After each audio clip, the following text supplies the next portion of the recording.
gente vai vendo aqui, né, chegamos aqui diante, né, ainda continuando, né, o motivo, né, que levou ela foi essa recusa da Vashti não querer se apresentar ao rei. Aí, como resultado, a gente tem uma acusação sobre ela, né, onde você vai vendo aqui os conselheiros do rei, né, acusando ela, dizendo que ela não podia fazer isso porque ela ofendeu a autoridade do rei. Então, se não fosse feito nada, né, contra a Vashti, então eles vão dizer que seria, né, das outras famílias, né, dos outros homens, né, das famílias da casa. Então, por isso, você vai ver que parece ser o conselho, né, que vai ser dado, parece ser muito bom, o texto fala isso, pareceu bem. Então, você vê uma concordância unânime e daí, então, a gente vai terminando aí esse primeiro capítulo com esse evento marcado aí na história, Vashti sendo destituída porque ela não obedeceu a ordem do rei e com isso foi dado um decreto, né, público, né, que dando autoridade, né, para ela ser retirada realmente do reino. E aí nós chegamos, enfim, à história de Esté e Mordecai, né, e que chega até nós através desse capítulo 2. Então temos aqui de importante que no capítulo 2 nós temos o quê? A coroação de Esté. Então ela está sendo escolhida, né, para se substituir o lugar de Vashti, né, para substituir Vashti.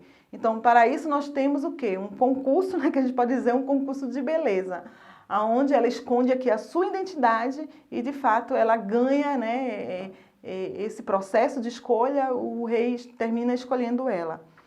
Então, aqui na expressão do início do capítulo 2, vai dizer, passada essas coisas, então aqui muitos vão dizer, certo, que o autor está se referindo às guerras médicas. Então, depois de ter passado nessas guerras, não está se referindo em si mesmo ao evento, né, da rainha Vashti, né? Mas eles vão dizer que quando essa expressão, passar essas coisas, aí concordando com o que Heródoto fala a respeito dele, né, depois dele ter passado por esse processo de guerra, né, dessas guerras médicas, ele vai se dedicar ao harém, né? Então muitos vão dizer que essa passagem é referente a isso, né? Que ele passa agora a se dedicar ao harém dele e aí então vai acontecer todo esse processo, né, que a Esté vai entrar na história, né, do livro. Então a gente vai vendo aqui, certo, que aí a gente vai ver toda a escolha, né, a gente vai falando, né, do judeu. Nós estamos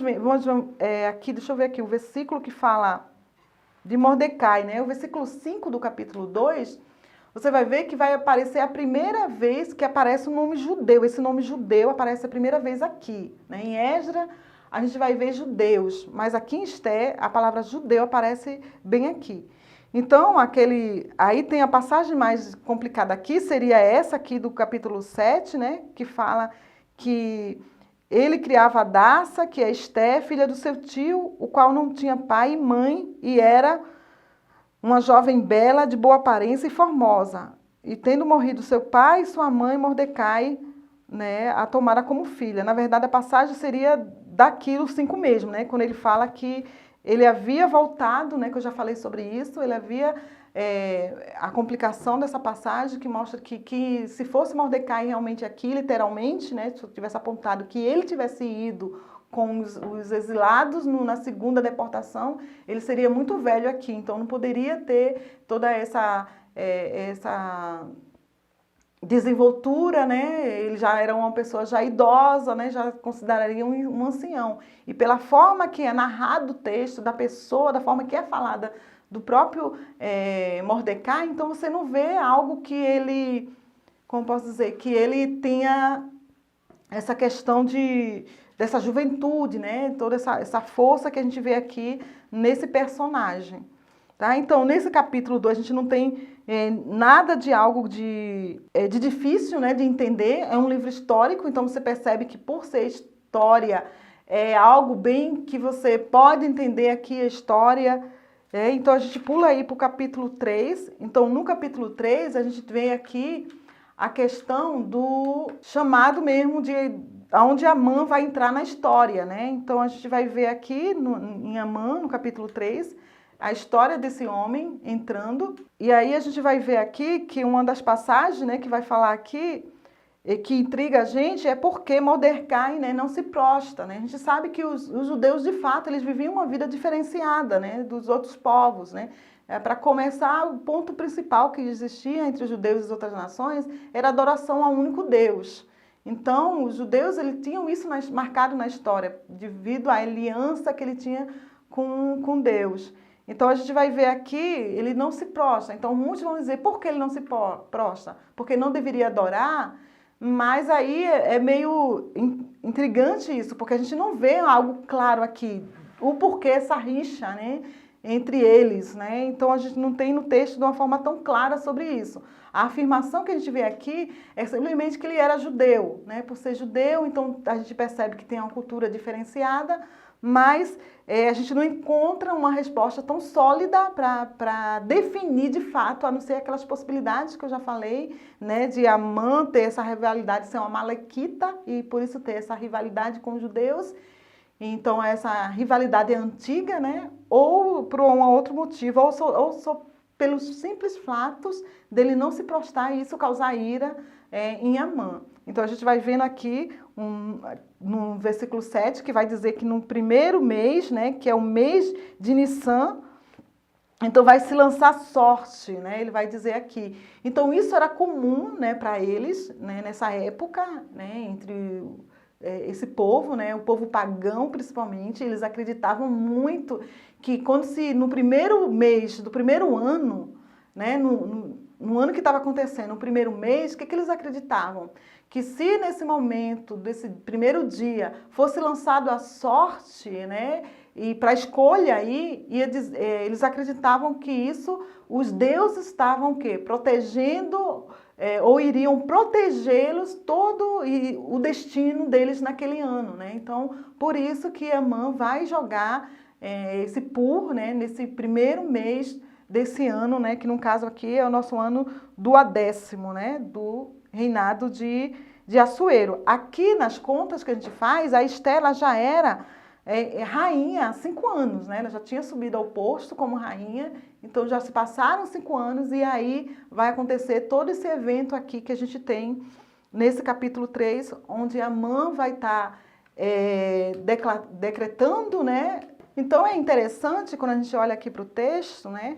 Amã vai até o rei, né? E ele, aí é isso que vai ficar, alguns críticos, né, vão falar aqui desse texto, que como é que o rei, né, sendo Amã esse primeiro-ministro, né, do rei, e o rei, a indiferença do rei, né, na verdade aqui a gente vai ver a indiferença do rei em relação, quando Amã fala que tem um povo, né, que não obedece, um povo diferente, que não tem obedecido ao reinado persa, né, um povo rebelde, né, praticamente, ele vai falar sobre isso. Então, o que o rei fica indiferente sobre isso, né? Aí ele vai querer destruir todo um povo, né, do império, né, uma nação, um povo que tinha sido exilado, né, conquistado, e aí o rei ele fica totalmente indiferente e dá total autonomia para Amã fazer o que ele desejar. Então a gente vai ver essa indiferença dele com o povo, né? E aí no final até ele festeja, né, com Amã, tá festejando ali. E é interessante aqui que Amã vai oferecer, né, dinheiro, riqueza, né, para o rei, e o rei rejeita, né? Então o rei rejeita isso, não quer saber quem é o povo que vai ser destruído.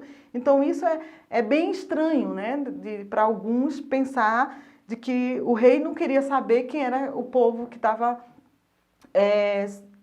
até se rebelando, né, no seu império, né? Então isso aí deixa os estudiosos, né, perplexos em ver essa atitude do rei Assuero. Então a gente vai vendo aí que a soma que ele prometeu, né, era uma grande fortuna, né, implicando que era extremamente rico, né? E mostra aí, então, Amã era um homem realmente de posses, é um homem rico. E o rei realmente não teve nenhum interesse de investigar os detalhes, né? Só apenas nomeou Amã e Amã poderia agir conforme ele desejasse, certo? E aí a gente vai vendo aí, né, esse decreto sendo lançado, né, vai ser propagado. Aí uma coisa que interessante, né, que a gente vai ver que nesse decreto que todos deveriam ser, né, exterminados, crianças, jovens, mulheres. Então o decreto era para realmente, e que causou muita tristeza, né, entre os judeus aí.